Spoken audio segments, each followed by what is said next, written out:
रायमना माहारियारि हाग्रामायाव गुबुन हादरनि टुरिस्ट नायफैदों।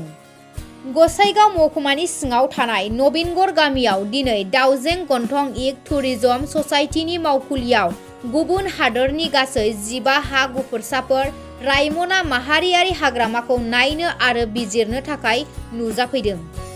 बागुरुम्बा मोसानायजों गांफा गांफा आर'नाइ होनानै बरायो tourist गुफुरसाफोरखौ।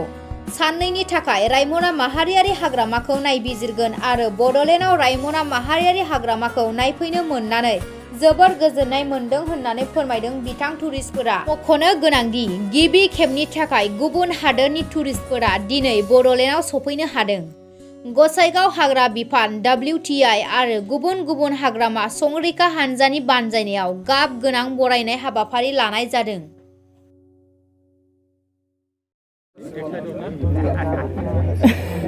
Ma'am, where are you coming from? I'm from Nottingham in the UK. So we've been in India for a few days now, and it's amazing, and we're so grateful to be here and to have you welcome us. So yeah, we've not seen Raimona National Park, but we're about to go in today. So that's very exciting. How many of you are visiting Raimona National Park now? Well, we know about the great work that you do with WTI to protect the animals and the elephants and the butterflies. So yeah, we're just hoping to see what great work you do and to support you in that. So are you feeling the national Raimona is tourism? Well, yeah, of course we want to. Sorry.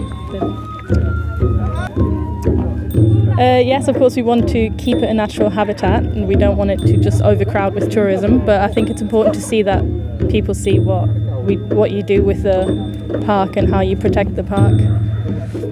So what would you like to message who will visit the tourism? Probably people from all over the world. People from India, I assume, but also people from every other country, just who want to see the great nature that you have in this country. So are you feeling safe here? Sorry? Are you feeling safe here? Accepted. Yeah, it's great. Honestly, it's a great. You've welcomed us really well today. गोसोखांथावना सान जानानै थासिगोन। थांनाय 1.5 बोसोर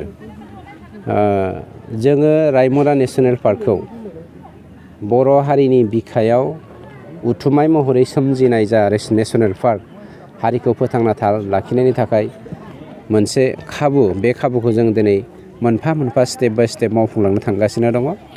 आरो बेवहाय जोंनि लकेल prince एरियानि जाय NGOफोर दङ बिथांमोनखौ आं गिबियावनो गोरबोनिफ्राय हामबाय होननानै बुंदों। मानोना बिथांमोननि जा इनिशिएटिभ बेयो खोब बाख्नायथावना। दिनैनि जा कारालफुर मोनसे प्रग्राम, बे प्रग्रामाव बिथांमोना मेइन भूमिकाखौ लादों बा बिथांमोनानो मेइन दैदेनदों। बिनिखायनो जों मोनसे बाथ्राखौ क्लियार जाबाय दे रायमना नेशनेल पार्कखौ इन्टारनेशनेलि दिनै मानसिया मिथिनो हादों। आरो बे रायमना नेशनेल पार्कनि गेजेरजों जोङो रायमना नेशनेल पार्कल' नङा, जोंनियाव मोननै नेशनेल पार्क, मोननै वाइल्ड लाइफ दङ।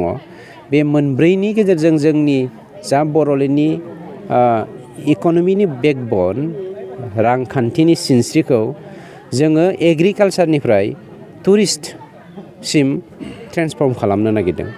आरो बेवहाय रायजो राजानि सहाय नांगोन, आरो रायजो राजाया दिनै रायमना ओनसोलनि रायजो राजाया दिनै आवगायबोदों। आरो जोंनि थांनाय समनि जा खोमानानै लानांनाय बेखौ जों दिनै बुरखांफिननो हानो थांगासिनो दङ। बेनो मोनसे फोरमान। आरो नोंथांमोनाबो सांबादिकफोराबो बे बेलायाव जोंखौ हेफाजाब होनांगोन, सरकारखौ, रायजो राजाफोरखौ। मानोना सांबादिकफोरनिबो बेवहाय जथेस्थ' दायित्व थायो हारि जौगाहोनाय आरो हारिखौ खोख्लैनायनि बेलायाव। बेफोरखौ लानानैनो जोंनि गेजेरावहाय सांग्रांथि जानांगौ। नाथाय जोङो नुनो मोन्दों माखासे ससियेल मिडियानि गेजेरजों इउटिउबारफोरा गाव गावनि बेक्तिगत स्वार्थनि थाखाय हारिखौ खैफोदाव खोख्लैनो थांगासिनो दङ। बेफोरनिफ्राय जों सांग्रां जानायनि मोनसे सम फैदों। आरो इउटिउबारजों इउटिउबार लोगो नांलायनानै बेफोरखौ जों माबोरै खमायनो हायो हारि जौगाहोनायाव, बेखौ थुलुंगानायनि हेफाजाब बा खामानि मावलायनांगौ। Thank you.